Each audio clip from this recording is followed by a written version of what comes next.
Baik Bapak Ibu, selamat siang. Sebelum kita mulai kegiatan hari ini, mari kita awali dengan pangandaran Jumat. Om Swastiastu.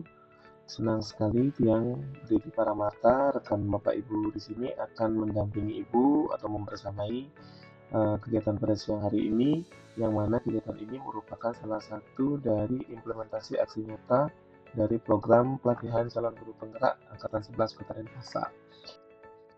Mari kita awali kegiatan pada siang hari ini dengan melakukan ice breaking, di mana ice breaking ini akan bertujuannya adalah untuk mengetahui karakter kita, bagaimana cara kita memandang masa depan, bagaimana kita memandang suatu masalah, dan bagaimana karakter kita dalam menikmati hidup. Sebenarnya dalam tes ini ada 10 soal, namun Tiang hanya pilih 3 soal yang Tiang anggap akan berguna untuk kita ke depannya. Baik, sambil menunggu soal ini muncul, Tiang sudah siapkan beberapa kertas. Mohon Bapak Ibu menyiapkan alat tulis karena kita akan menggunakan pulpen untuk menulis dan saya akan bagikan kertas sesaat lagi.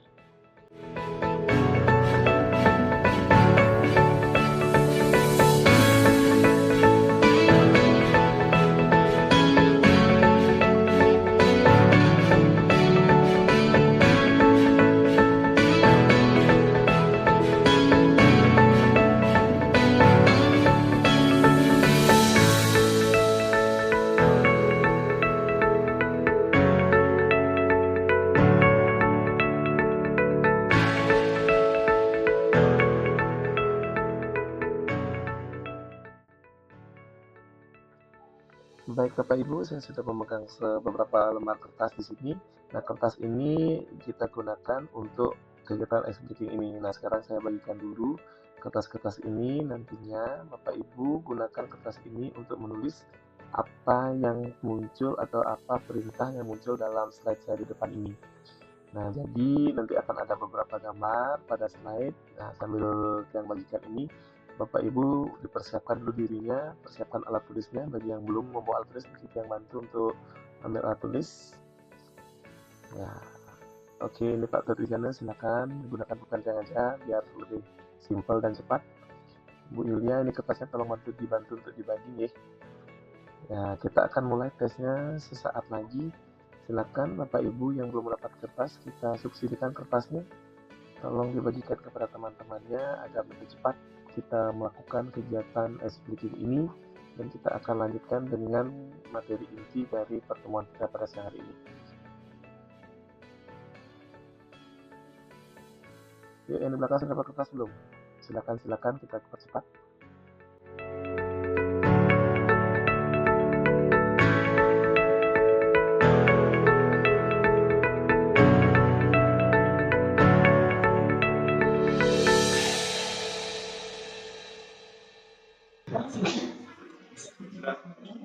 Pernahkah Bapak Ibu bertanya pada diri sendiri, saya itu sebenarnya karakternya seperti apa sih?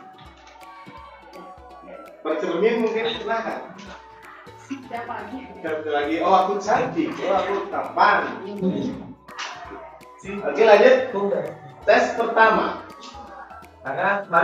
Tes pertama adalah cara memandang kehidupan. Bagaimana Bapak Ibu akan memandang kehidupan? Kita akan lihat. Saya ada sebuah gambar. Silakan dijawab apa yang Bapak Ibu silakan dijawab gambarnya. Itu gambar apa? Tulis. Silakan ditulis. Nomor 1.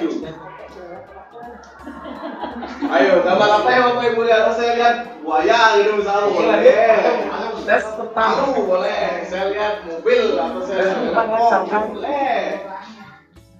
Apa yang Bapak Ibu lihat? Silakan. kita akan lihat. Silakan. Tes Ya, hitung 1 sampai 10 ya. silakan dijawab. 1 sampai 10. Sudah? Sudah? Sudah? Pak Guru Nova sudah? Sudah? Oke. Ayo, Gus Widi nggak usah nyontek. Jangan.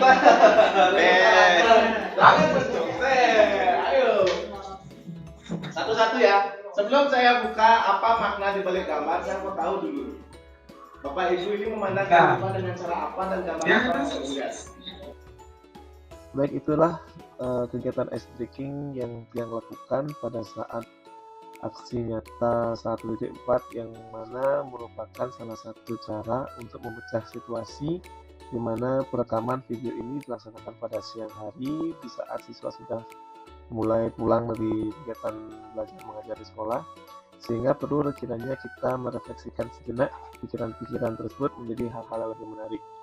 Ice breaking ini merupakan salah satu cara mudah untuk mengenali karakter pribadi yang mana terdiri dari 3 pertanyaan. Salah satunya adalah bagaimana cara memandang hidup, bagaimana kita menikmati hidup, dan cara memandang masa depan itu seperti apa. Jadi penting bagi seorang guru tidak hanya mengetahui karakter siswa, tapi guru juga harus mengerti dan memahami karakter yang dia miliki, sehingga dengan karakter yang dia miliki tersebut bisa memancing atau membaca karakter siswa dengan lebih baik. Pada kesempatan breaking ini, saya mengundang beberapa orang guru untuk menjawab atau memperlihatkan jawabannya bagaimana caranya memandang masa depan, sehingga terjadi diskusi yang sangat hangat, di mana setiap guru memiliki pandangan yang berbeda terhadap beberapa gambar yang berikan. Salah satu contohnya ada sebuah gambar motor yang mungkin pada slide ini tidak nampak karena bias cahaya dan situasi ruangan yang cukup terang, karena pada siang hari ini sekolah kami ada di gedung sebelah barat sehingga matahari condong ke barat karena perekaman video ini sudah dimulai pukul 2 siang hari. Jadi kelas itu benar-benar terang sehingga slide pada gambar tidak terlihat dengan sempurna. Tapi tidak menutup kemungkinan Bapak Ibu guru kami tetap semangat dan antusias untuk melaksanakan kegiatan SDG ini. Kenapa? Karena kegiatan ini selain memecah situasi menjadi lebih cair, Bapak Ibu guru juga sempat bercanda, bergurau dengan teman-temannya, sehingga ada beberapa hal yang menarik yang bisa disampaikan antara guru satu dengan guru yang lainnya terkait dengan gambar dan caranya memandang suatu masalah atau masa depan seperti apa. Hal ini berguna untuk yang pribadi karena selain karena memberikan fokus yang lebih baik kepada guru-guru saat menerima materi atau penyampaian saya tentang budaya positif, saya juga dapat mengenal dan menyikapi cara Bapak Ibu guru atau rekan-rekan saya di sekolah tentang cara memandang masa depan ataupun cara memecahkan situasi yang menurut mereka sulit, karena dalam sebuah gambar soal yang kedua itu digambarkan sebuah buaya yang di dalamnya ada seekor ikan dan juga ada nelayan. Nah, itu merupakan salah satu pertanyaan yang paling banyak diminati atau banyak dibahas pada ice breaking saat ini. Nah, ini sengaja sekali yang tidak menggunakan suara aslinya karena suara aslinya benar-benar riuh, bisa dilihat pada gambar tadi. Baik, ini adalah sudah masuk rekaman video atau pengambilan gambar di mana saya menjelaskan pemaparan utama dari kegiatan ini, yaitu penyampaian dari pemahaman budaya positif yang dapatkan saat latihan CGP Angkatan 11 Kota Denpasar. Nah, pada perekaman video ini kembali saya tidak menggunakan video asli atau rekaman suara aslinya karena terbentur dari kendala alat yang tidak mensupport, kemudian dari faktor situasi yang pada siang hari ini merupakan jam-jam rawan di mana anak-anak sedang pulang sekolah dan banyak sekali lalu lalang dan suara kendaraan yang membuat suara ini tidak direkam maksimal sehingga Tiang harus menggunakan rekaman lain. Jadi apa yang Tiang sampaikan pada ruangan ini mungkin akan sedikit berbeda dari mimik muka dan bahasa yang Tiang gunakan, karena bahasa yang Tiang gunakan adalah perekaman ulang dari suara saja. Adapun yang saya sampaikan pada kesempatan pada siang hari ini bersama rekan-rekan guru, yang pertama itu adalah konsep inti dari budaya positif. Konsep budaya positif ini yang saya sampaikan adalah perubahan paradigma positif, disiplin positif, nilai kebajikan, kebutuhan dasar manusia, motivasi perilaku, posisi kontrol guru, keyakinan kelas, dan segitiga restitusi. Pada penyampaian materi disiplin positif ini, rekan-rekan guru sangat antusias. Terlihat dari gambar bahwa rekan-rekan guru sangat tenang, tertib dalam menyikapi apa yang Tiang sampaikan, sehingga situasi pembelajaran atau penyampaian materi sangat-sangat kondusif sekali.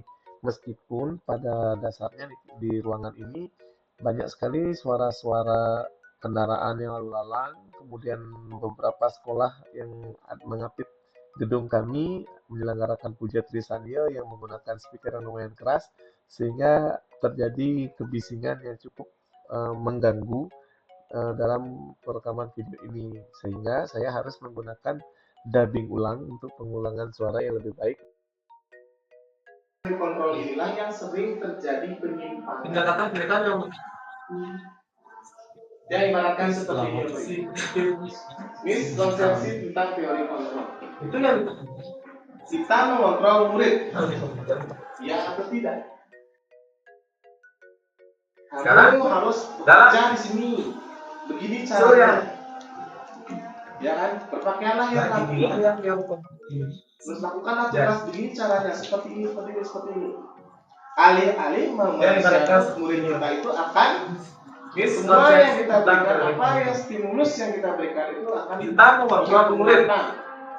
Sebagai hal yang bermanfaat bagi murid. Aku Apakah jangan sini. Apakah pernah sama Bapak Ibu Guru berpikir bahwa apa yang kita berikan sebenarnya akan menekan kreativitasnya dia? Terus lakukanlah tugas begini caranya. Seperti itu. Kamu harus seperti ini yang benar. Ternyata dia pola pikirnya berbeda. Semua Sama halnya saat belajar matematika. Ada anak yang biasa menggunakan hitung kurung, ada yang tidak. Kamu harus menggunakan hitung kurung untuk mencari desimalnya. Ada yang nggak bisa. Ternyata caranya dia lebih gampang menurut dia. Inilah yang terjadi dari ilusi guru mengontrol murid. ini yang benar. Jangan membiasakan cara kita belajar Karena harus dengan cara kita mengajar. Dua hal yang berbeda. Mungkin kita belajar dengan cara yang gampang, juga seperti itu, tidak dengan murid kita. Makanya ada istilah murid bisa dia ngajarin kok. ternyata cara dia beda. Karena cara kita mengajar itu beda, tidak Ilusi guru relevan, tidak sefrekuensi dengan dia. jangan biasa. Yang kedua, Dalam video tersebut sudah terlihat yang menjelaskan tentang bagaimana adanya miskonsepsi tentang teori kontrol, di mana yang saya analogikan dalam slide tersebut tidak terlihat pada video, tapi yang tempelkan pada gambar di bawah pojok kiri bawah ini ada sebuah gambar yang membuat itu adalah seorang siswa seperti boneka. Kemudian ada juga gambar yang memberikan reward kepada siswa yang berhasil memperoleh kegiatan pembelajaran yang terbaik, gitu misalnya. Kemudian ada yang dimana guru tuh hanya membentak siswa. Ada juga di mana ilustrasi gambar yang memberikan contoh bahwa kegiatan pembelajaran itu kurang menyenangkan sehingga ada kesan tidak nyaman atau pemaksaan terhadap siswa. Nah, ini adalah 4 jenis gambar yang saya paparkan pada siang hari itu, di mana guru-guru ternyata pernah berada dalam situasi tersebut dan sudah pernah membahas tentang teori kontrol, namun dalam aplikasi pelaksanaan kegiatan pembelajaran ternyata adanya penyimpangan-penyimpangan sesuai dengan analogi gambar yang Tiang berikan. Nah, dari hal tersebutlah Tiang akan memberikan suatu pandangan berbeda bagaimana harusnya kita menyikapi tentang adanya teori kontrol ini. Nah, berdasarkan dari apa yang sudah Tiang paparkan sebelumnya, pada kesempatan tersebut saya akan memberikan pandangan baru terkait dengan teori kontrol, di mana perubahan teori kontrol ini merupakan suatu perubahan yang signifikan, di mana pemberian stimulus respon ke pendekatan teori kontrol. Nah, jadi adanya pemberian stimulus respon yang diberikan kepada siswa itu dianalogikan yang berbeda. Contohnya seperti realitas kebutuhan kita sama, itu stimulus yang diberikan tentang dunia. Sedangkan pada teori kontrol itu ada memandang bahwa realitas itu memiliki perbedaan dalam kebutuhannya. Jadi misalkan dalam teori stimulus respon, secara realitas kebutuhan itu dianggap sama, sedangkan secara teori kontrol kebutuhan realitas itu berbeda-beda. Tidak semua kebutuhan realitas antara siswa itu sama.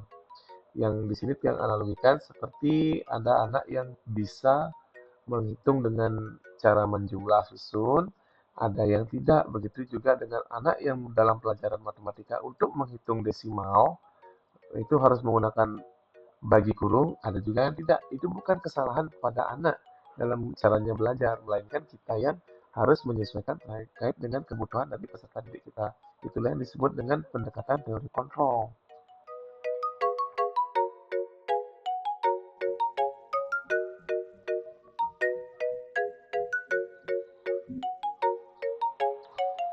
Baik, setelah kita membahas tentang stimulus respon dan teori kontrol, maka kita akan memahami apa yang dimaksud dengan disiplin positif. Pada video tersebut saya sudah memaparkan bahwa disiplin positif ini adalah suatu pendekatan dalam mendidik dan membimbing anak yang berfokus pada pengembangan perilaku baik melalui cara-cara mendukung dan menghargai. Dan pemberian imbalan atau hukuman bukanlah kunci dari sebuah kedisiplinan. Sama halnya dengan apa yang sudah dipaparkan di awal, kedisiplinan tersebut akan muncul dalam diri, tidak karena adanya suatu imbalan ataupun adanya hukuman. Beranjak dari disiplin positif yang sudah dipaparkan sebelumnya, kita akan melanjutkan pembahasan pada siang itu adalah tentang nilai kebajikan.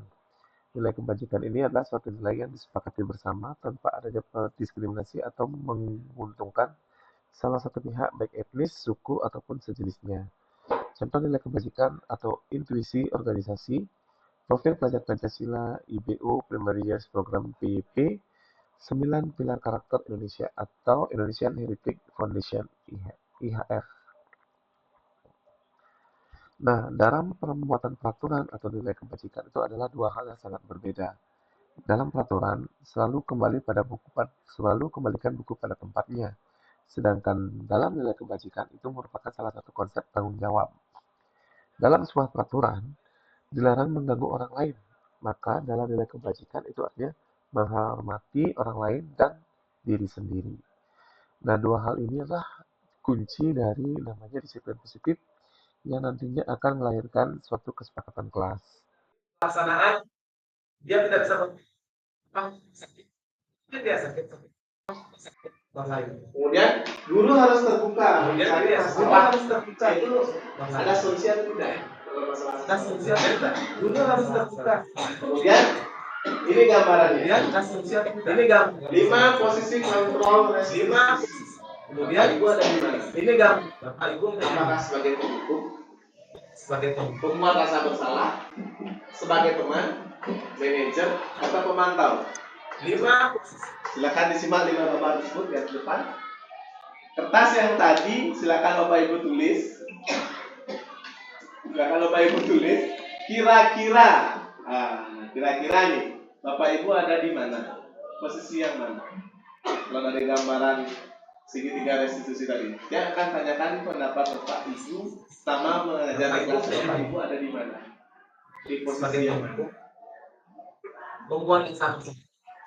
Sebagai teman, manajer, Penghukum? silakan disimak teman.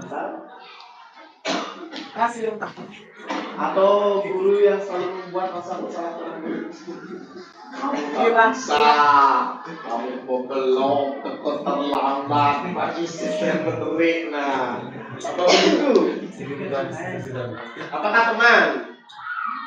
Sama guru muridnya sama gurunya, Pak Guru, tidak ada batasan mereka antara guru dan murid.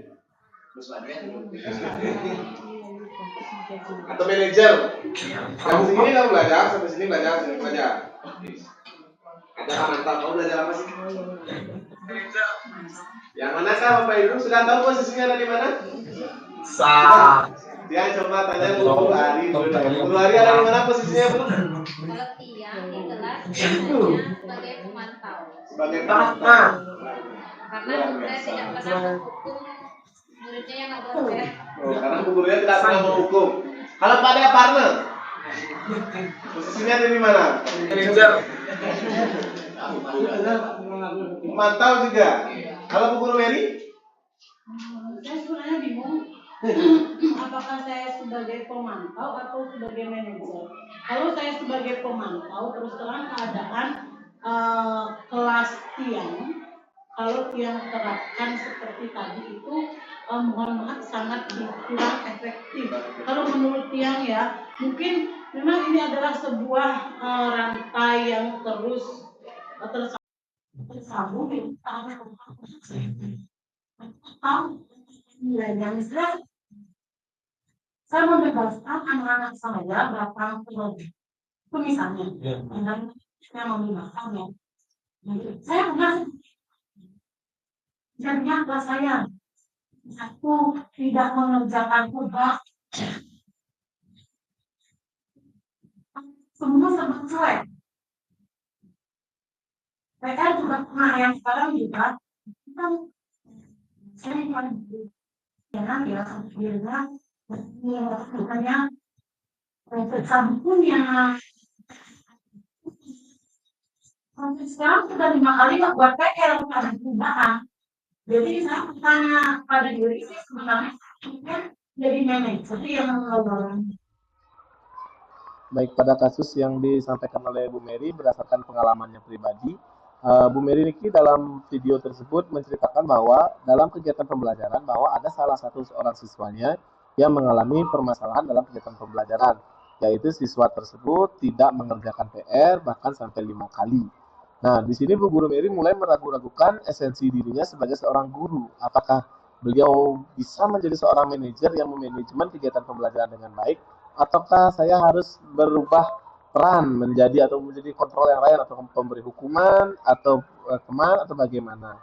Nah, pada kesempatan kali ini saya diberikan kesempatan untuk memberi informasi lebih lanjut dengan permasalahan yang dialami Bu Mary yang tawarkan dengan menggunakan pendekatan segitiga restitusi, di mana secara tidak langsung pendekatan segitiga restitusi ini akan memudahkan Bu Guru Mary dalam menemukan kendala-kendala apa atau permasalahan-permasalahan apa yang sebenarnya terjadi pada siswa tersebut sehingga siswa tersebut tidak mengerjakan PR bahkan sampai 5 kali. Jadi sesungguhnya bukan hanya guru saja yang menjadi titik utama dari pemecahan masalah ini, melainkan siswa juga harus memahami permasalahan apa yang dia miliki dan bagaimana mencari solusi terkait dengan permasalahan tersebut. Terkadang anak-anak didik kita kebingungan mengerjakan sesuatu atau melaksanakan tugasnya yang dia tidak paham. Maksudnya dalam artian untuk apa saya mengerjakan ini dan kenapa saya harus mengerjakan ini. Ditambah lagi dengan faktor-faktor lain sehingga dia tidak bisa melaksanakan tugas sebagaimana mestinya dan itulah yang menjadikan anak tersebut bisa tidak mengerjakan PR. Nah, mungkin dengan pendekatan segitiga restitusi ini, Bu Guru Mary bisa lebih meyakinkan diri terkait dengan posisi atau peran apa yang akan digunakan nanti dalam memecahkan masalah anak ini. Terima kasih Bu Guru Mary, mungkin kita lebih lanjut, kita ke Pak Guru Edo. Baik, mungkin Pak Guru Edo punya cara atau cerita lain terkait masalah Bu Mary, menurut silakan. Pasti pernah melakukan salah satunya, bukan satu saja tapi salah satunya semua, ya semua lah intinya. Kayak teman misalkan, kadang-kadang guru itu harus bisa menjadi apa ya, siswa itu nyaman cerita ke guru layaknya seorang teman. Jadi ketika dia ada masalah di rumah mungkin sama orang tuanya, gurulah orang paling pertama yang mungkin bisa membantu dia. Terus tadi penghukum itu juga perlu dirasa perlu untuk meningkatkan disiplin siswa tentunya. Tapi terlepas dari hukumannya seperti apa sekarang kan ada kadang kita memberi hukuman itu yang tidak pada konteksnya gitu. Kayak tidak ada kaitannya dengan kesalahan dia. Tidak ada kaitannya kayak keliling lapangan. Misalkan dia tidak mengerjakan PR, kita suruh keliling lapangan itu kan sudah jauh dari apa yang kita targetkan gitu loh. Kalau mereka lelah, PR-nya pun nggak akan pernah diselesaikan untuk jangka panjangnya. Jadi kalau menurut saya sekali lagi sih semua posisi kontrol ini saling terkait satu sama lain. Jadi tidak ada istilah satu lebih dominan atau yang lainnya. Itu aja sih. Terima kasih Pak Edu. Oke, terima kasih Pak Edu. Nah, jadi Bapak Ibu sudah ada di tahap ini ya. Jadi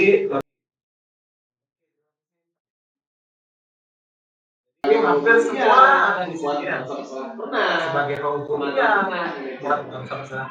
Oke, artinya Bapak Ibu sudah menjalani itu. Artinya Bapak Ibu sudah kembali ke menjalani awal. Bapak Ibu sudah akrab sekali dengan apa yang saya sampaikan ini. Cuma belum disamakan persepsinya, disamakan frekuensinya. Oke, sama halnya dengan apa yang saya sampaikan sekarang. Ini keyakinan kelas. Ini Mas B, saya punya. Kalau Mas B karena yang mapel, saya sebutnya sebagai nama cipta, sama seperti yang disebutkan Pak Jokowi. Kalau Bapak Ibu punya kalau Mas B karena yang mapel, 9 karena saya hadir di 9 kelas Jokowi. Nah, ini keyakinan kelas, tapi saya buatnya seperti kesepakatan dengan saya hadir di 9 kelas. Apa sih yang harus? Nah, ini keyakinan kelas. Keyakinan kelas. Kira-kira kertasnya harus Silakan Bapak berdiskusi dengan teman sebangkunya atau dengan kelompoknya. Ya kan tadi sudah berkelompok. Sudah berkelompok di kelompok. Silakan Ya, berdiskusi dengan teman sebangkunya. Apakah sudah benar urutannya? Ya, Untuk menyusun atau langkah-langkah yang membuat keyakinan kelas, apakah sudah benar seperti sudah benar. Silakan menyusun. Ya, benar itu perlu diubah. Ya. Terus Bapak Ibu sudah ngantuk.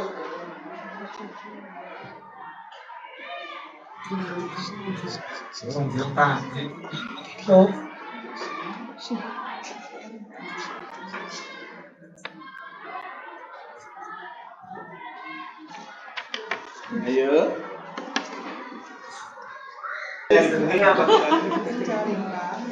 Mencarikan peraturan harusnya Ibu. Yang atasnya A, B, C, D. Cocok biar teropong ini.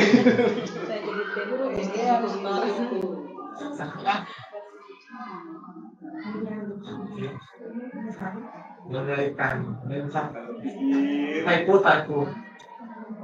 Menyarikan.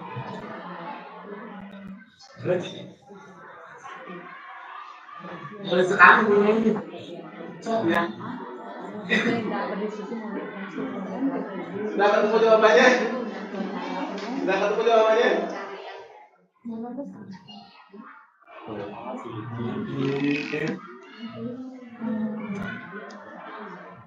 Sudah ketemu jawabannya? Ayo, gimana caranya menyusun keyakinan kelas dulu? Kan kita sudah buat keyakinan kelas.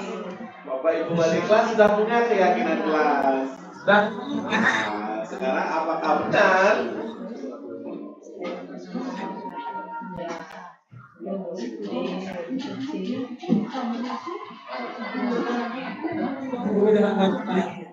Iya. Kita sudah buat ya. Ibu wali kelas sudah punya ya pulang. Kalau saya di kelas itu ada yang nggak ada di sana itu loh Pak. Oh iya.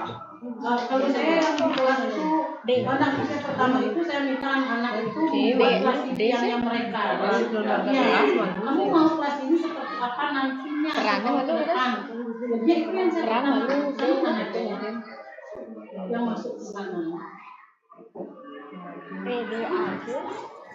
Ini berdiskusi mengenai gambaran perilaku yang Ya. kita minta kelas yang mereka. Iya.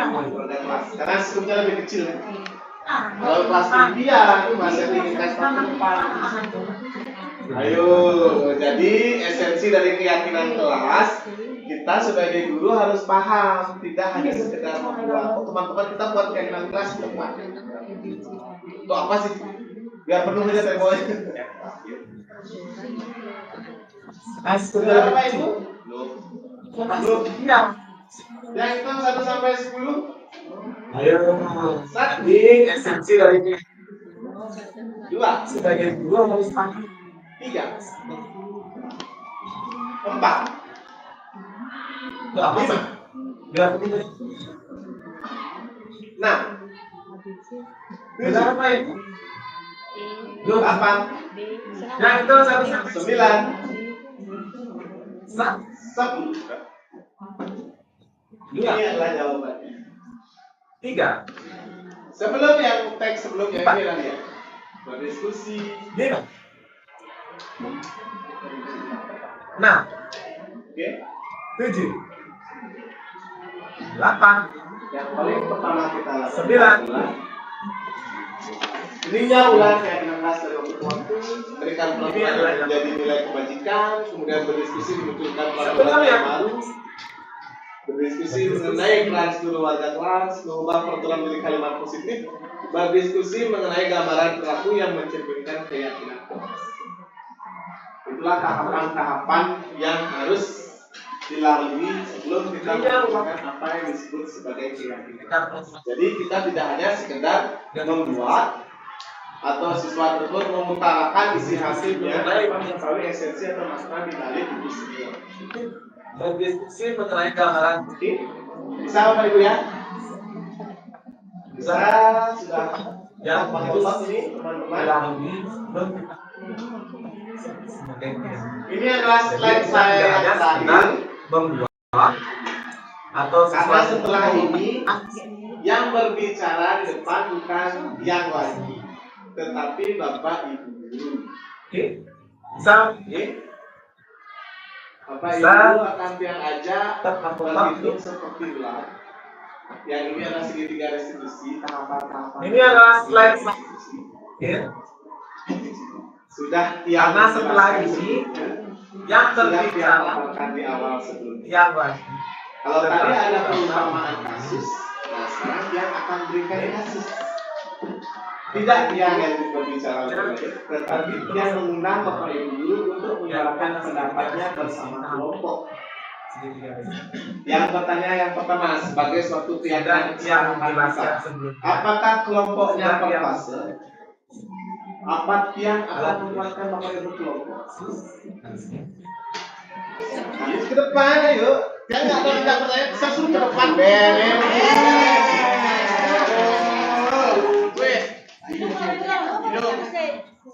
Satu orang fase A siapa? Bu Ari, sini Bu Ari. Sudah. Cerdas. Survei oke? Oke. Yang gelas cantik. Silakan mau pilau baru.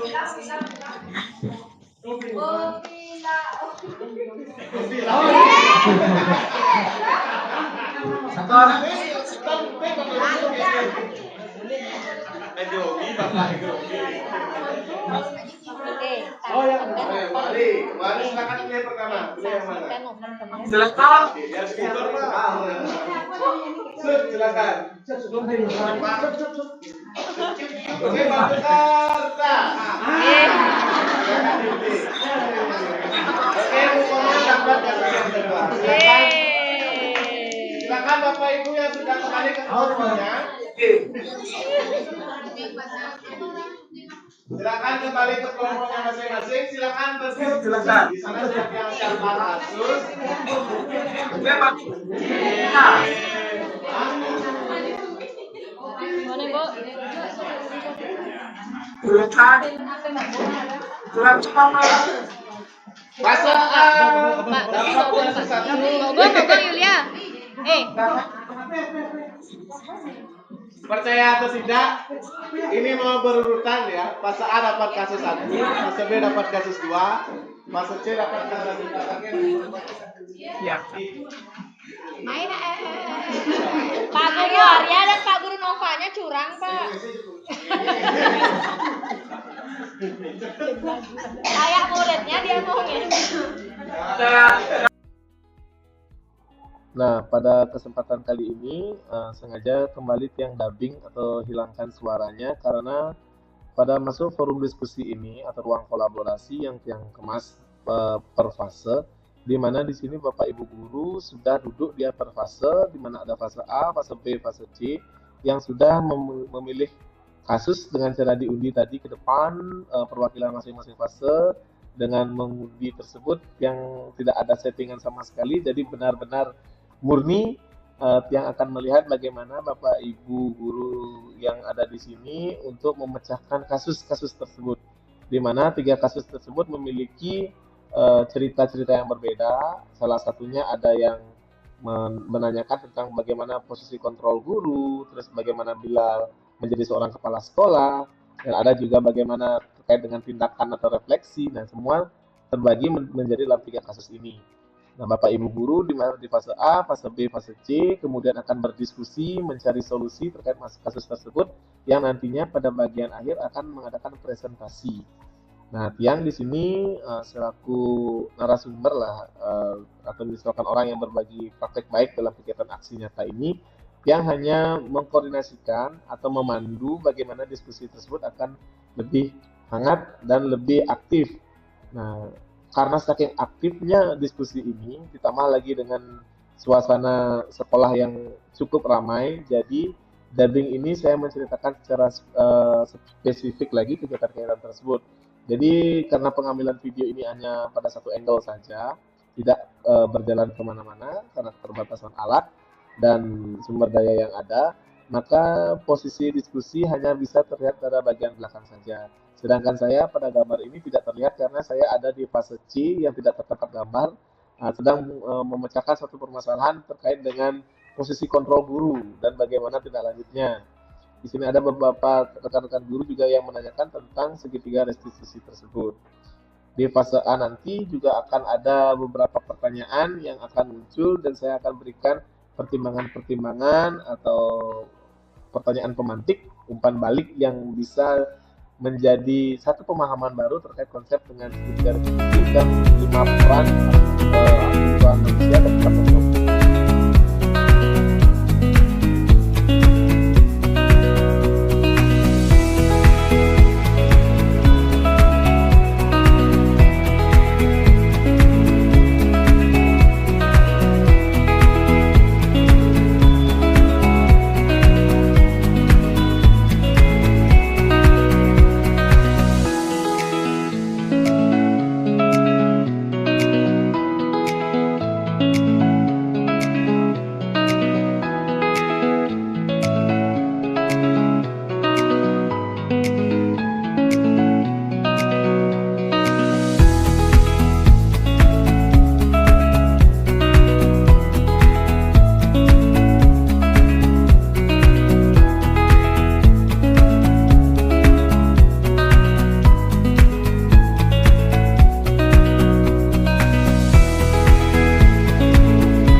Nah, di sini saya sudah terlihat menuju ke fase A, di mana pada fase A mengalami kebimbangan dengan pelaksanaan metode segitiga restitusi.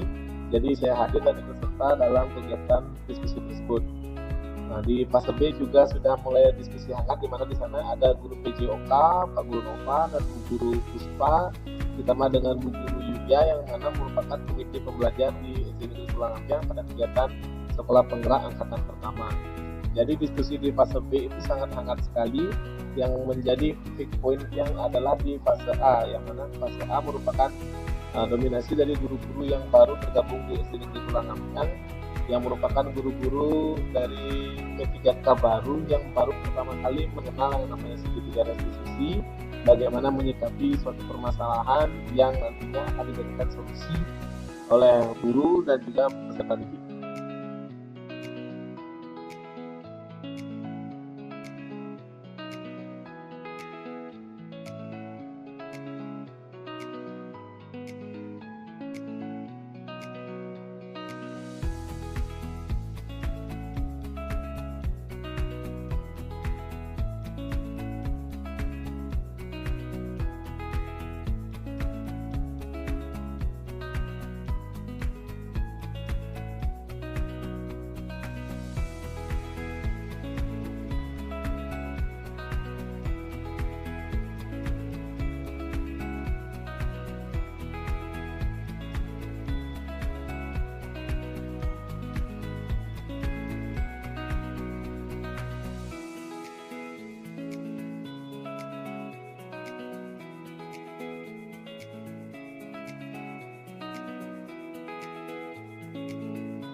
dengan hangat fase B dan C bagaimana? Sudah. Ya, siapa mau duluan?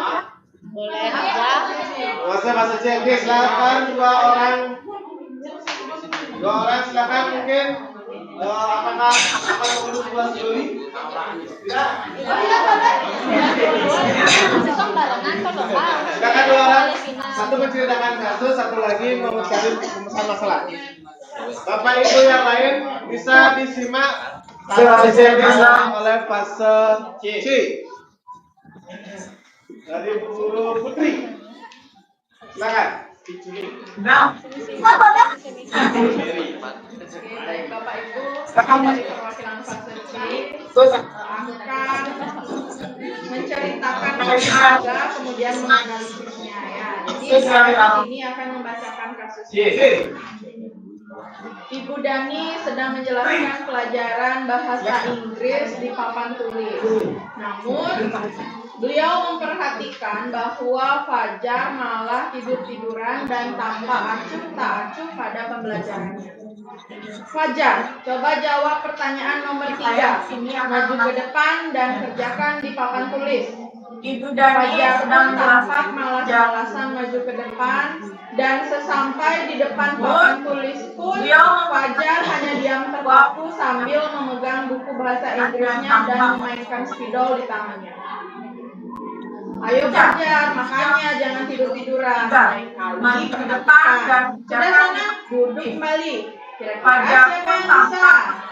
Fajar pun kembali duduk di dan bangkunya. sesampai di Hal depan ini papan sudah tulis sering pun, sekali terjadi Fajar pada hanya Fajar, diam. seperti tidak Dia memegang memperhatikan, bahasa Inggrisnya acuh tak acuh, dan nilai-nilainya pun tidak terlalu baik Ayo untuk Fajar, pelajaran makanya bahasa jangan Inggris. tidur-tiduran.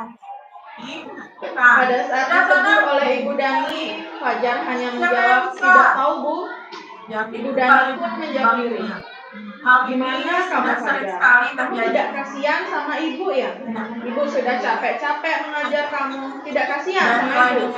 Dan Fajar pun hanya diam membisu. Nah, itu adalah kasus dari kasus yang Fajar ketiga. hanya menjawab Fajar, ya. tidak tahu. Kemudian Ibu Dani pun menjawab diri. penjelasan dari Gimana kamu pertanyaan ini Tidak untuk kasihan? analisis berikutnya akan Sudah dijelaskan capek. oleh teman yang Iya. Terima kasih Dan atas Fajar waktunya. hanya diam. Dari kasus 3 yang kami dapatkan, bisa kita analisis bahwa posisi kontrol yang diambil oleh Ibu Dani dalam pendekatannya kepada Fajar adalah pembuat rasa bersalah, karena sudah dibuktikan pada kalimat gimana kamu Fajar, kamu tidak kasihan sama ibu dan sebagainya. Dan itu sudah menunjukkan bahwa Dari kasus 3 yang kami Ibu Dani dapatkan, memposisikan bisa kita dirinya analisis sebagai bahwa pembuat rasa bersalah. posisi kontrol yang diambil oleh Fajar Fajar ini dalam dia pendekatannya pembuat kepada bersalah Fajar karena adalah sudah tidak membuat kita memperhatikan rasa dan bersalah, tidak dimana menjawab sudah dari dibuktikan pertanyaan gurunya. pada kalimat Selanjutnya membaca sikap Fajar, kira-kira kebutuhan apa sih yang diperlukan oleh Fajar? Di sini kami sudah menganalisis bahwa ada beberapa kebutuhan yang sebenarnya diperlukan oleh Fajar. Yang pertama ada kasih sayang. Nah, di sini Fajar itu memerlukan kasih sayang dari gurunya dan rasa diterima. Karena kejadian sebelum-sebelumnya, mungkin Ibu Dani ini hanya memandang Fajar itu sebagai dibuktikan dari dulu kamu juga begini, setiap hari begini, setiap pelajaran bahasa Inggris begini. Jadi gurunya itu hanya memandang sebelah mata kepada Fajar. Jadi yang diperlukan kebutuhannya itu adalah rasa diterima serta dihargai dari gurunya dan Fajar rasa juga diterima. memerlukan kebebasan dan kesenangan. Mungkin menurut Fajar, pembelajaran dari gurunya itu tidak terlalu menyenangkan bagi dia, kurang inovasi dan lain sebagainya. Jadi menurut Fajar pembelajaran bahasa Inggris itu membuat hanya memandang sebelah mata. Jadi yang diperlukan bila mana Ibu Dani mengambil posisi pemantau, apa yang akan dilakukan atau dikatakan olehnya? Pertanyaan kesenangan mungkin yang akan dijawab. Jika Ibu Dani mengambil posisi pemantau, maka Ibu Dani harusnya dia mencari latar belakang. Ya. Mengapa sih Fajar melakukan hal seperti itu, perilakunya seperti itu setiap di pembelajaran? Ibu Dani mengambil posisi pemantau. Selanjutnya pertanyaan yang diajukan olehnya bisa seperti ini. Fajar, apa tujuan kita ketika di kelas jika Ibu Dani ini mengambil Fajar, posisi apakah kamu mengaku merasa tidak maka enak berarti badan? harusnya dia Kita tidak mencari tahu apakah latar Fajar belakang dia ya. sakit atau Mengapa gimana. sih Fajar Dan melakukan ada juga apakah kamu ada masalah di rumah atau di sekolah? Karena kemungkinan anak-anak itu ada masalah di rumah, pasti akan terbawa juga mudah ke sekolah. Jadi kita harus mencari latar belakang mengapa Fajar berperilaku seperti itu. Apabila Anda adalah kepala sekolah di sekolah Fajar dan mengetahui hal ini, bagaimana tindakan maka kami di Fajar sebagai kepala sekolah maka ada beberapa hal yang bisa kami lakukan. Yang pertama adalah berkoordinasi dengan guru atau wali kelasnya, mencari latar belakang mencari latar belakangnya, setelah itu berkolaborasi mencari solusi dari masalah yang dialami Fajar. Bisa juga dengan home visit, kita tidak tahu Fajar itu mungkin memiliki keluarga yang seperti apa sehingga dia yang bisa kami lakukan yang pertama jelas tidak semangat dalam belajar. Dan yang terakhir bisa mendorong mencari latar belakangnya, setelah itu berkolaborasi inovasi pembelajaran agar pembelajaran yang dialami Fajar. Demikian analisis kasus dari kelompok Kita tidak tahu Fajar C pada kasus memiliki keluarga yang Luar biasa. Teman-teman dalam belajar. Dan yang terakhir bisa mendorong. Oke. Selanjutnya kita belajar fase A dulu atau fase B. Pelajaran yang lebih mudah. Demikian. Fase B. Oke, silakan fase B. Kita diutus dua orang ininya. Ya, luar biasa. Ayo fase B, silakan fase B. Ayo. Fase B. Oke. Selanjutnya kita belajar fase B. Oke, silakan mungkin Pak Arya, mungkin langsung Pak Arya. Ayo Pak Arya. Ayo Pak Sebe, Bu Guru Remi. Bu Remi dan Bu Guru Karmi. Ya. Ya cepat tepuk tangan. Ayo Pak Sebe. Ayo.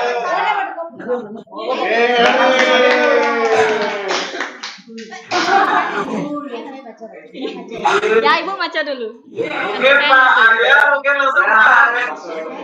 Jo. Ada kasus dua nih yang bacakan kasusnya. Kurang Ibu. Ini ada kasus Kurang dan Bu Guru Karmi. Sabrina hari ini terlambat dan terburu-buru sampai ke sekolah. Dia pun akhirnya sampai di gerbang sekolah dan menyadari kalau tidak menggunakan sepatu hitam seperti tertera di peraturan sekolah. Di dalam pintu kelas, Pak Luman memperhatikan sepatu Sabrina yang berwarna coklat. Sabrina berusaha menjelaskan bahwa dia terburu-buru dan telah mengenakan sepatu. Pak Luman menanyakan Sabrina apa peraturan sekolah tentang seragam warna sepatu. Sabrina menjawab sudah mengetahui bahwa dia sudah mengetahui sepatu harus berwarna hitam jika dia terburu-buru dan salah menggunakan sepatu. Selain tidak mungkin kembali pulang karena rumahnya jauh sekali, Pak Luman tetap bersikeras pada peraturan yang berlaku dan mengatakan, ya sudah, kamu sudah melanggar peraturan sekolah, kamu salah, sudah terlambat, salah pula warna sepatunya. Segera buka sepatumu kalau tidak bisa mengenakan warna sepatu sesuai dengan peraturan. Sabrina sudah meminta maaf dan memohon kembali kepada Pak Luman agar tetap dapat mengenakan sepatunya dan berjanji tidak akan mengulangi kesalahannya. Namun di sini Pak Luman tidak mau tahu, tidak, kamu tetap melanggar peraturan sekolah.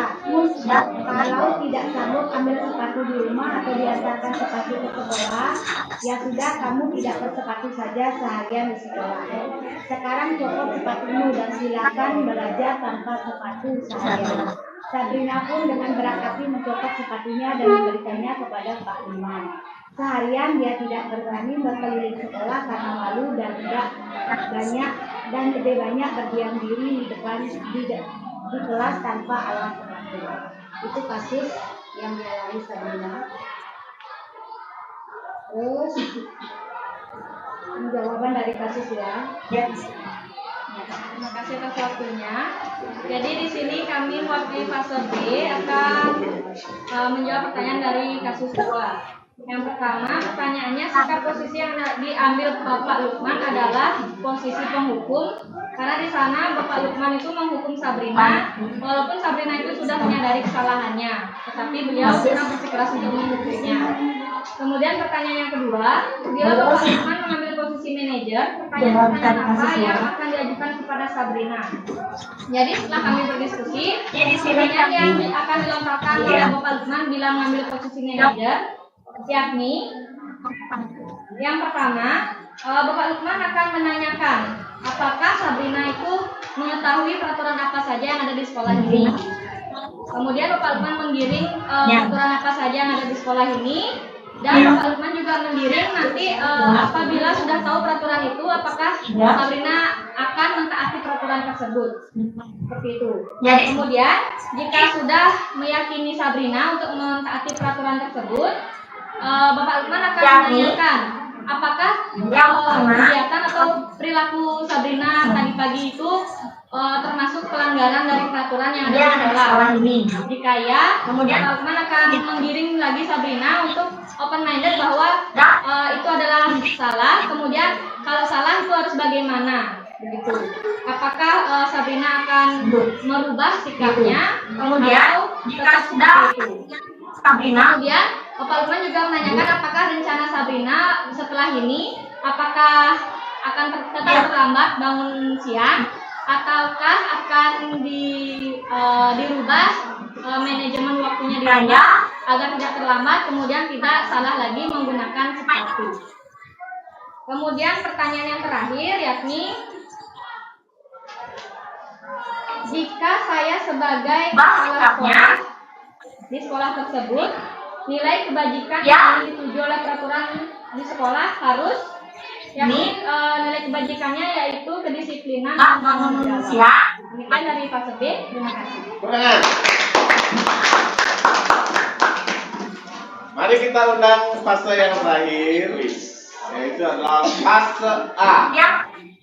Mungkin siapa yang mau maju, silakan, 2 orang utusannya. Pak Kalian Karna. Jika saya sebagai sudah ada yang mewakili di sekolah silakan. Ada Bu Guru Suka. Tepuk tangan untuk Bu Guru Suka ya. Terima kasih atas kesempatannya yang diberikan, karena saya tadi menang memilih IPA. Saya memilih kasus pertama. Kasus pertama yaitu guru matematika dan wali kelas 8 Ibu Santi sakit sehingga tidak dapat masuk dan belajar. Akhirnya dicarikan guru pengganti yaitu Ibu Eni. Ibu Eni baru 2 tahun menjadi guru SMP.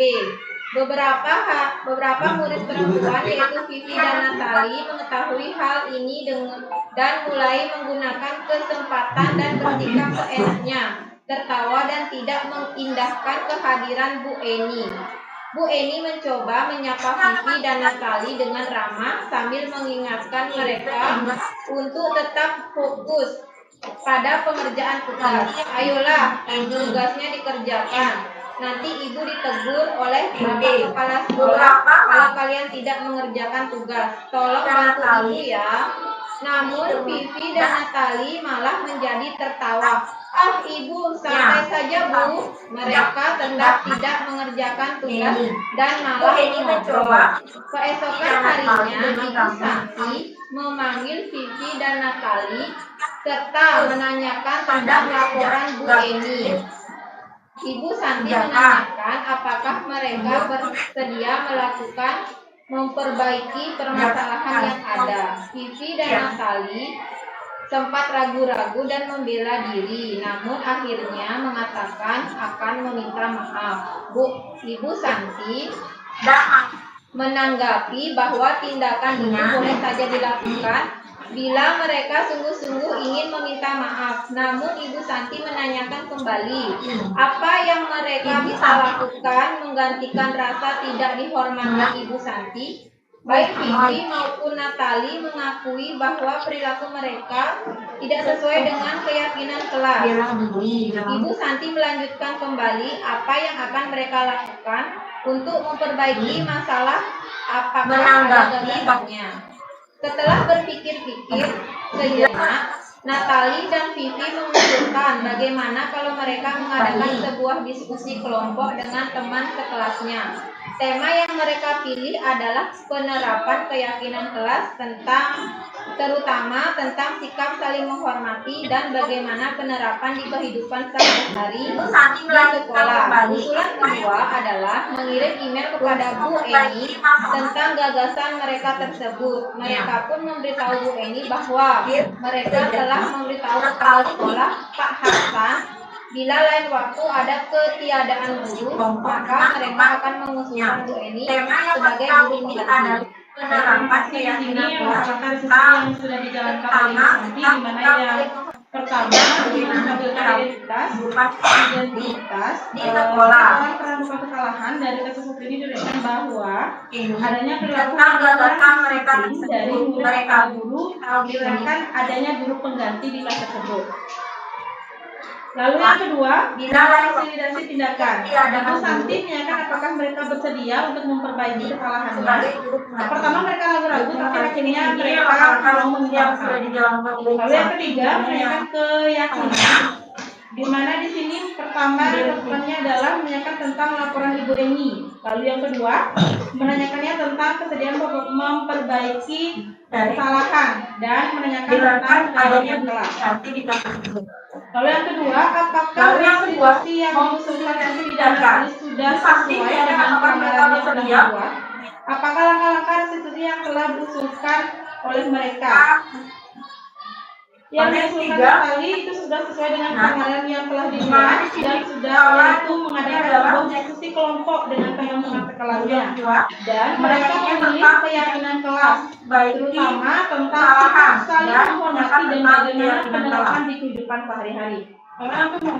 Yang ketiga yaitu posisi apakah yang telah diambil oleh Ibu Eni dalam menangani Vivi dan Natali, di mana Ibu Eni telah mengambil posisi yang bijaksana dalam menangani Vivi dan Natali. Dia memulai dengan pendekatan ramah, lalu mencoba menyapa dengan menyampaikan tentang tugas yang sudah harus dibuat. Terutama tentang sikap yang terakhir, jika Anda adalah Pak Hasan, bagaimana Anda menyikapi langkah yang ditempuh oleh Jika saya adalah Pak Hasan, maka sikap saya terhadap Ibu Santi adalah memberikan sebuah apresiasi positif karena Ibu Santi mampu memecahkan masalah yang dilakukan oleh siswanya. Selain itu, perilaku tersebut juga memberikan kesempatan baru untuk Ibu Eni dan mengembangkan potensi karena akan menjadi terbiasa menghadapi siswa yang dalam kelas karena diberikan kesempatan mengisi kelas kosong atau guru yang berperan.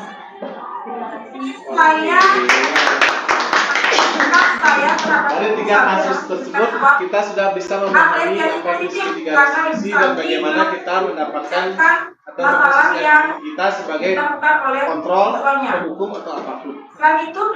Disesuaikan dengan keadaan kelasnya. Kalau boleh jujur, yang ada di kasus satu tersebut adalah kasus yang saya dapat saat menjalani pelatihan.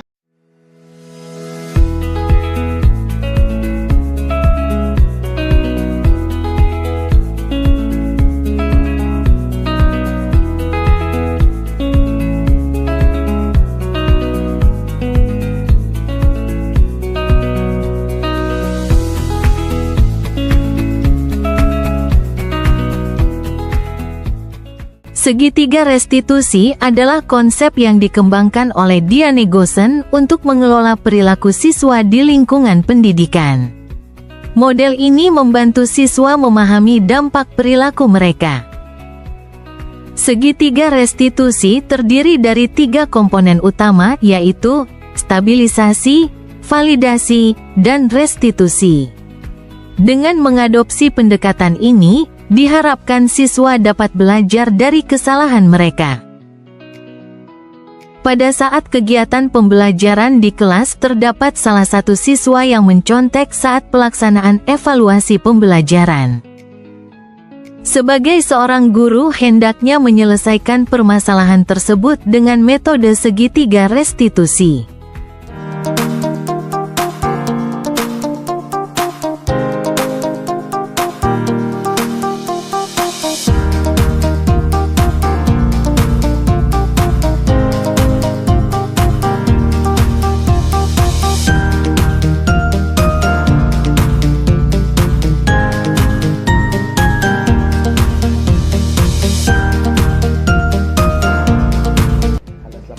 Devia?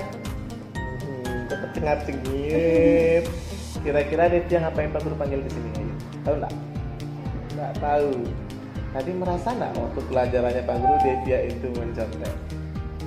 Ya, mencontek ya? Kenapa Devia mencontek? Jawabannya, Devia nggak belajar semalam. Emang kenapa kok nggak belajar? Lupa pusreng ya, pasti pusreng ya. Kalau sudah waktunya belajar harus belajar. Kalau ada tugas dikerjakan. Kalau nggak tahu tanya Pak Guru. Ya, benar apa enggak? Tadi beneran nyontek enggak? Benar nyontek. Nyontek itu perbuatan baik apa buruk? Mau dilakukan lagi? Yakin? Terus gimana caranya dia enggak mencontek?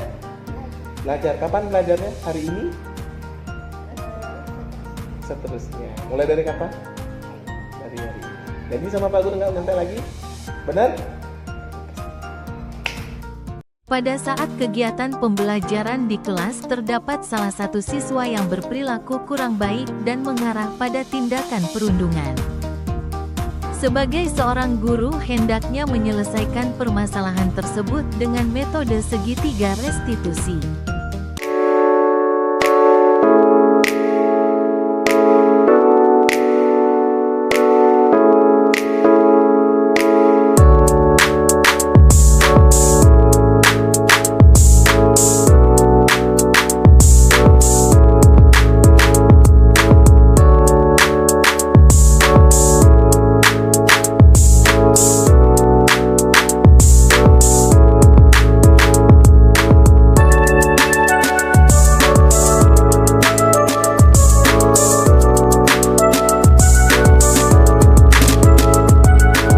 Bagus. Ya, Tahu nggak kenapa Bang Bagus Pak Guru panggil di sini? nggak tahu. Nggak tahu? Nggak. Tadi kira-kira kenapa temennya kok bisa nangis pas pelajarannya Pak Guru? Tak ambil bukunya. Ngapain diambil bukunya? Saya minta tolong gambarin, nggak mau. Kenapa lu minta tolong temennya? Saya nggak bisa. Nggak bisa gambar? Kenapa bisa nggak ada gambar? Ayo. Nggak belajar. Nggak belajar. Ya. Lu sudah tahu tidak bisa menggambar harus belajar, bukan minta tolong teman. Kalau kira-kira kalau minta tolong teman itu akan menyelesaikan masalah apa enggak? Enggak. Enggak, Bung Bagus sudah akan bisa menggambar lagi kan? Malah temannya yang makin pintar kan? Ya. Nah, terus sekarang gimana dong? Bung Bagus mau belajar menggambar atau tetap minta tolong sama teman? Belajar menggambar. Belajar menggambar. Ya. Benar. Benar. Kalau misalkan tidak bisa menggambar, minta bantuan teman untuk mengajari, boleh apa enggak? Boleh. Boleh? Boleh. Tapi dengan catatan tidak boleh merebut buku gambar teman ya. Ya. Ya, tidak boleh ada teman sampai nangis ya. Ya. Kira-kira tahu enggak apa salahnya Bung Bagus? Enggak. Nggak tahu salahnya apa? Enggak. Bung Bagus itu memaksa temannya untuk membantu Bung Bagus menggambar. Padahal temannya enggak mau. Apa itu perbuatan baik apa buruk? Buruk. Buruk. Besok diulangi apa enggak? Enggak. Enggak. Mau rajin belajar menggambar sekarang? Mau. Mau? Ya. Bisa janji dengan Pak Guru? Bisa. Oke, pasti kalau gitu.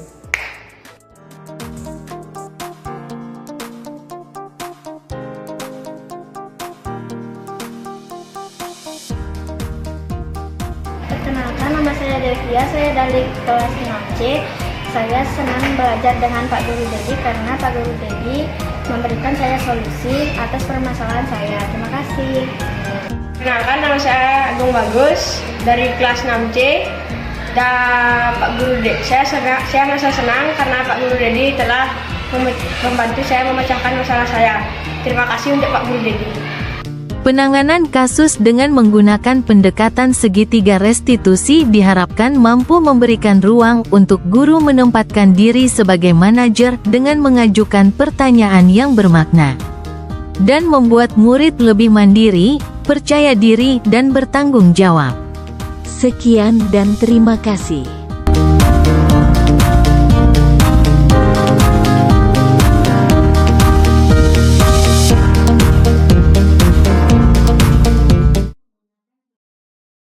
Nah, setelah menyimak video tentang pendekatan restitusi atau bagaimana penerapan segitiga restitusi dalam kegiatan pembelajaran yang menyikapi permasalahan yang dihadapi oleh siswa, saya bersama dengan dua orang perwakilan siswa pada fase C yang saat itu memerankan bagaimana kita mencari solusi terkait dengan adanya permasalahan yang dialami di kelas dengan cara menggunakan pendekatan segitiga restitusi. Nah, dengan menggunakan pendekatan restitusi tersebut, dua siswa saya ini merasakan manfaatnya di mana dapat langsung menerima pemecahan dari permasalahan yang dia alami. Dan tentunya dengan adanya video ini, jadi Bapak Ibu ada sedikit gambaran bahwa penerapan segitiga restitusi ini merupakan salah satu metode atau cara yang sangat mudah diterapkan dengan cara mengajak siswa secara langsung memahami permasalahan yang dia hadapi dan bagaimana mencari solusi akan permasalahan tersebut. Nah, pada video ini saya sudah sampai pada ujung acara, yaitu kita akan melaksanakan refleksi. Refleksi ini menggunakan metode 4P, yang mana saya akan menggunakan refleksi ini dengan sistem berkelompok. Jadi Bapak Ibu akan langsung mendapatkan lembar refleksi, silakan didiskusikan bersama kelompok apa saja yang sudah kita lalui hari ini, dan bagaimana perasaan Ibu setelah melaksanakan kegiatan ini bersama saya kurang lebih 1,5 jam berlangsung di ruangan ini, tidak terasa dengan hiruk pikuk yang luar biasa, suasana riuh yang luar biasa, dan Bapak Ibu masih tetap antusias meskipun suasananya memang sangat kurang mendukung sekali untuk dilaksanakan suatu perekaman video.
Dah. Sudah? Fase B sudah. Wow, fase B sudah selesai.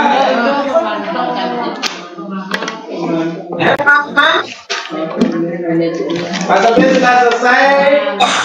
Fase A sudah.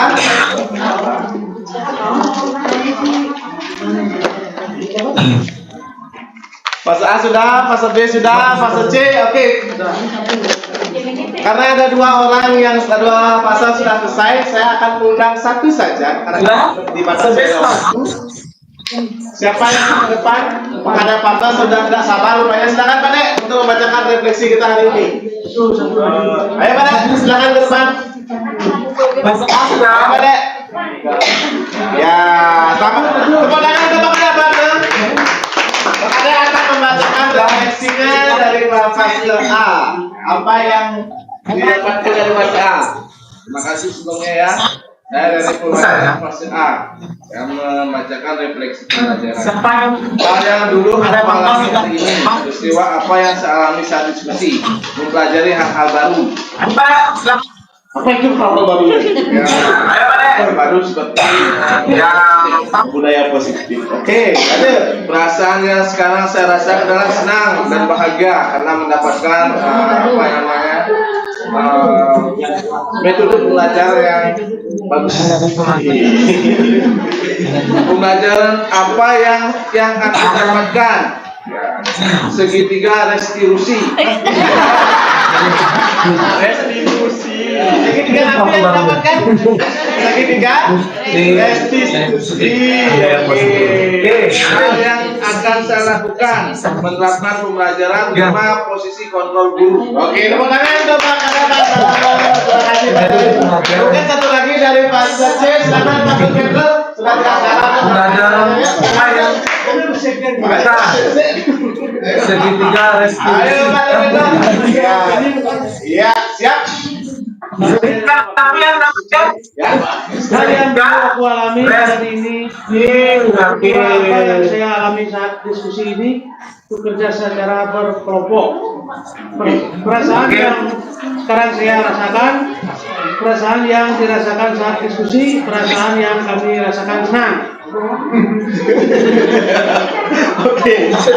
Pembelajaran apa yang aku dapatkan sebelum kejadian ini berlangsung, saya berpikir bahwa dididik namun tidak dididik. Sebelumnya kami berpendapat bahwa hukuman itu wajar dilakukan namun terjadi hukuman pemberian secara berkelompok.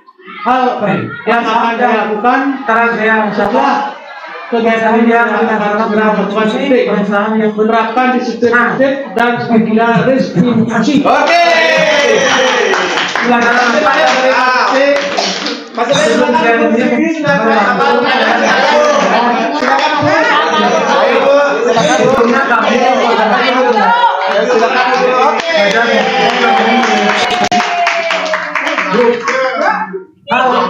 yang akan saya lakukan. Ayo silakan kegiatan ini saya lakukan segera menerapkan disiplin titik dan segitiga restitusi. Saya alami saat diskusi ini. Cara membuat kelas belajar restitusi. Perasaan yang sekarang saya rasakan, perasaan yang dirasakan saat ini, senang, bersemangat, bahagia.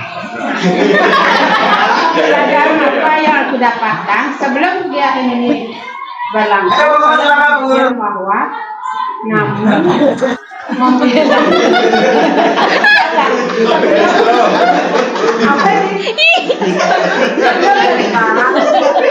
sebelum kegiatan ini berlangsung, saya berpikir bahwa membuat kegiatan yang jelas tidak ada stepnya. Namun ternyata ada langkah-langkah yang harus diperhatikan. Hal yang akan saya lakukan, dan ini saya akan melakukan pembelajaran yang menyenangkan di kelas, menangani permasalahan siswa dengan segitiga restitusi. Oke. Baik. Terima kasih Bapak Ibu atas partisipasi dalam kegiatan ini. Sebenarnya saya banyak hal yang ingin saya bagikan, tapi karena waktu dan durasi, dan nampaknya kita sudah kelelahan, kurang lebih hampir 1,5 jam kita di sini, 2 jam lah ya. Terima kasih atas antusiasnya. Sebelum kita mulai sesi ini, mari kita tutup dengan doa. Semoga apa yang kita dapatkan di sini bisa terrealisasi. Segitiga restitusi ini adalah cara atau metode yang mudah untuk menyikapi kita menangani suatu masalah yang dihadapi oleh siswa. Baik, itu yang bisa kita simpulkan. Sebelum kita akhiri pertemuan kita akan tutup dengan doa. Menurut agama dan kepercayaan masing-masing, doa akan saya bacakan di sini. Terima kasih atas antusiasme. Sebelum kita mulai sesi ini, berdoa dimulai. Om Dewa. Berakhir juga kegiatan hari ini dan Bapak Ibu guru sudah bisa meninggalkan tempat dan kembali pada posisinya masing-masing sambil menunggu absensi pulang dan merefleksikan bersama rekan-rekannya lagi sambil menuju ke ruang guru. Terima kasih atas segalanya, partisipasinya. Akhir kata ditutup dengan Parama Santi. Om Santi Santi Santi.